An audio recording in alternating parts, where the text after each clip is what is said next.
Nos campeonatos de futebol, em regra, os times se submetem a duas situações, né? Quando eles jogam como mandantes e como visitantes. Quando mandantes é fácil, né? Eles conhecem o campo, a torcida estará a favor deles. Enfim, tudo conspira positivamente para que o time faça uma boa exibição quando joga em casa, né? Agora, quando jogam fora, aí Deus nos acuda. Antigamente era até comum que os adversários pintassem os vestiários para que esse cheiro, né, da tinta mais forte prejudicasse o desempenho dos atletas, né? Xingamento, hostilidade, então é isso que acontece. Bom, foi o que aconteceu ontem com a visita do candidato Jair Bolsonaro, do presidente, no Jornal Nacional, né? Havia muita expectativa, porque claramente ele estava jogando fora de casa, né?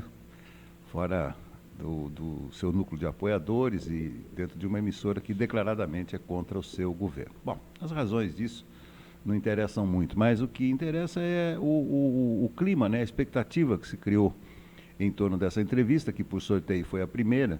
Como é que seria o desempenho do presidente Jair Bolsonaro na frente do William Bonner e da Renata Vasconcelos? Bom, como era de se esperar, o Bonner foi, né, mais parecia né, uma inquisição do que propriamente uma entrevista, e eu justifico. Os manuais de bom jornalismo, quando você vai fazer uma entrevista, em primeiro lugar você deve deixar o entrevistado falar o que ele pensa sobre aquele fato. Segundo, por ser uma entrevista à presidência da República, os temas relevantes deveriam ser discutidos e não o comportamento do presidente diante de polêmicas que ele colecionou ao longo do seu mandato. Aí vai da orientação da entrevista, e uma análise mais sensata ela só pode ser feita depois que todos os candidatos forem sabatinados pelo Jornal Nacional. Porque, por exemplo, o candidato Ciro Gomes, que concorre pela quarta vez à presidência da República, também já teve polêmicas em seu entorno, inclusive o fato de ter sido ministro do ex-presidente Lula. Teve também comportamentos de uma maneira um pouco mais contundente em relação às mulheres e frases de efeito, inclusive numa recente aparição em Ribeirão Preto, ele xingou as pessoas que estavam hostilizando a sua presença. Enfim, o Ciro Gomes também não leva desaforo para casa. E o ex-presidente Lula, não preciso nem dizer, coleciona também polêmicas e situações que foram vividas pelo seu partido, situações de prisões, condenações, enfim, suspeitas.